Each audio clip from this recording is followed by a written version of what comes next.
Welcome to United Report, your ultimate source for everything Manchester United. From breaking news to in-depth analysis, we've got you covered with all the updates, transfers, and match highlights you need. If you're a true Red Devil, this is your home. Hit that subscribe button and let's dive into the world of United together. Andre Onana has received huge support from Manchester United great Edwin van der Sar and been told he'll become a key player at the club for years to come. Onana's time at Old Trafford has been punctuated with an incredible save one week and a horror mistake the next. The Cameroonian was at fault when United lost 3-1 at home to Brighton and Hove Albion, spilling a harmless-looking cross from Yacine Ayari, giving Jorginho Rutter an open goal to tap home a third for the Seagulls. Ruben Amorim has so far remained loyal to the shot stopper, who arrived from Inter Milan as part of a £47.2 million deal in the summer of 2023. Van der Sar, who knows Onana well from their time together at Ajax, believes he will remain United's number one goalkeeper for a long time, despite his worrying inconsistency since joining. While speaking to Mirror Football at Bet365's Never Ordinary watch-along in London this week, Van der Sar said, "Of course I worked closely with Andre. He was brilliant at Ajax when he started as a young player. He gained experience at the club, and then at Inter. I'm sure with the qualities that he has, the reactions he's going to be, for a long time, Manchester United number one." Onana kept his place between the sticks for United's 1-0 victory over Fulham at Craven Cottage, but was on the bench for the Red Devils' Europa League victories over Rangers and FCSB. The Manchester Evening News recently claimed Amorim wants the Red Devils to sign another goalkeeper to push Onana to another level. The Portuguese manager has used Bayindir in the cup competitions, but the outlet claims the Turkish international is not considered to be a credible rival to Onana. United also have 39-year-old Tom Heaton within their ranks, but the former England international is set to depart the club when his contract expires in the summer. With their goalkeeping situation looking unlikely to change at this present moment, Amorim recently told both of his shot stoppers that the number one space is an open battle between the pair of them. Before United's recent victory over Fulham, Amorim, when asked about his decision to play Bayindir against Rangers, said in a press conference, "It is always an even fight, but this was rotation. It was prepared. I also think about the mistake, and the idea I think about is the message I send to you guys and the fans. The rotation was done, and everything was prepared, and we will deal with that normally. We have two really good goalkeepers, and they need time to play, the space in the team. So this rotation was prepared, but that mistake was my concern, and, in the end, we continue with the same plan that we did last week. I see him in the same way, and he is prepared to help the team in the right way, and that is the most important thing." Despite Onana's struggles in recent weeks, Van der Sar's backing will no doubt give B a confidence booster heading into Sunday's clash with Crystal Palace. Furious Manchester United fans have warned the club hiking up ticket prices threatens to kill off the club's famous loyal support. Sir Jim Ratcliffe and his United executives infuriated supporters by raising the minimum ticket price to £66, abolishing concessions for children and pensioners. A survey of 25,000 fans by the FC 58 supporters group revealed 92% of them are angry about the ticket price hike and are concerned over the prospect of subsequent rises in season ticket prices next season. FC 58 said Ratcliffe should instead focus on removing the Glazers from the club and in so doing lift the burden of debt heaped on the club by the reviled American owners, rather than making loyal fans pay the price. Spokesman Steve Compton said, "We received nearly 25,000 responses, plus thousands of comments, and the results speak for themselves, demonstrating clear fan sentiment. We have had enough. In our opinion, the club is trying to price out the current match-going fan to replace them with tourists and day trippers. Legacy fans, the club like to call us, do not spend enough money. We feel the club is hemorrhaging money left, right and centre. The minimum £66 for member tickets is a testing ground for the club and ticket pricing in the future. We believe dynamic pricing is being discussed and on the way. Cutting adrift our club from the community, its working class roots and generational fans represents the ringing of the death knell for fan culture. The simple answer to all this is to remove the Glazers and their debt mountain. Revenue will increase once this happens. But it looks like the new investors are ignoring the millions paid in interest on the Glazers' bad debt per year.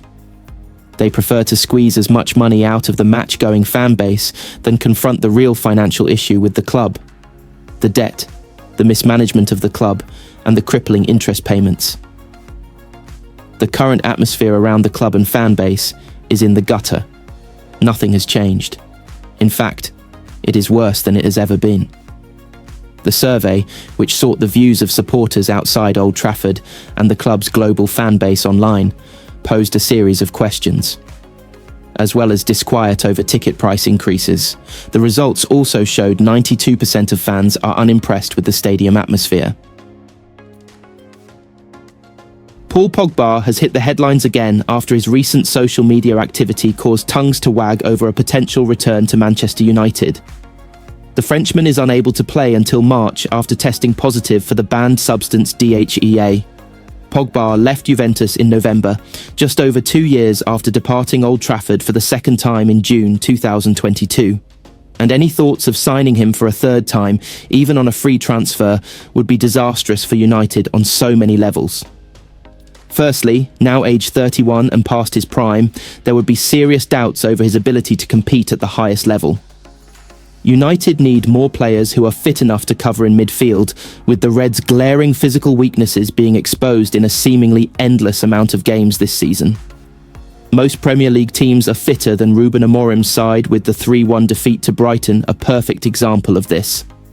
Pogba would take time to get back up to speed, having not played a competitive game since September 3rd, 2023, for Juventus against Empoli. Waiting for him to get there is a luxury United cannot afford to have right now. There is also his Galactico status, something United should be looking to avoid after going down that damaging route under Ed Woodward. Pogba, along with several other big money deals, have arguably helped to put the Reds in their current PSR position of needing to sell to buy. Ineos have promised big changes to the first team at M16, but what message would it send if they signed a big name like Pogba? Even if his wages were not too high, it would still show the club has not learnt from previous mistakes. No one can deny Pogba's ability. France's 2018 World Cup win saw him play a starring role alongside Kylian Mbappe. But what would he bring a team in 2025? The negatives far outweigh the positives, and United must not get swept up by any clamours to bring him back under any circumstances. Former Lecce captain Fabio Lucioni has revealed he would have encouraged Patrick Dorgu to sign for Manchester United this month. Dorgu, 20, is closing in on a blockbuster move to Old Trafford after a reported £31.4 million fee was agreed. The versatile wingback is set to become the first signing of the Ruben Amorim era. He has made 57 appearances for Lecce since joining them from Danish side Nordsjælland in 2022 and has been capped 4 times by Denmark. Dorgu is recognised as one of the most talented defenders in Serie A, and United have moved fast to secure his services amid interest from Chelsea and Napoli. Dorgu is anticipated to sign a 5-year contract at United and would strengthen that left-hand side, with Diogo Dalot having played in that position over the last couple of weeks. It's an area that Amorim has wanted to bolster, and it's looking like he has got his man, although a deal has not yet been completed. From Dorgu's point of view, it's a move that is right for him, according to his former teammate Fabio Lucioni, who has reacted to the defender's proposed switch to United. He told TMW I would have already bought him a plane ticket. I say this in a positive sense, because he is a boy who has made an important journey in the youth sector. He has shown that he can compete in a higher level of football than the one you experience in Lecce, so it's right that he goes. Meanwhile, Dorgu's former boss in Denmark has offered some advice to Amorim on how to get the best out of his new addition. FC Nordsjælland technical director Alexander Riget spoke to Sky Sports, having brought Dorgu to the club many years ago. He said Patrick is definitely coachable. He is a very good listener. He is not a guy who speaks a lot. He is quite silent, and you have to be a little patient when you are asking questions because he is a thinker, so he needs to get started before he is going to say something. Casemiro has shared a message on social media as speculation over his Manchester United future grows ahead of Monday's transfer deadline. Recent reports have claimed that Roma have identified the midfielder as a potential replacement for Leandro Paredes, who has been linked with a move to Boca Juniors in recent days. Just as with the Premier League, Serie A clubs also have until Monday to wrap up their transfer dealings for the month. The Brazilian has also been linked with a move to Saudi Arabian side Al Nassr in the past, where former Real Madrid teammate and United legend Cristiano Ronaldo currently plays. As speculation grows over what comes next for Casemiro, the 32-year-old has posted a photo on his Instagram stories of him being involved in United's most recent training session. The picture shows him smiling alongside Victor Lindelof and Bruno Fernandes. Casemiro has made 22 appearances across all competitions for the Reds this season. However, he has been left on the bench for United's last 4 league matches and has not played since the 2-0 defeat at home to Newcastle on December 30th.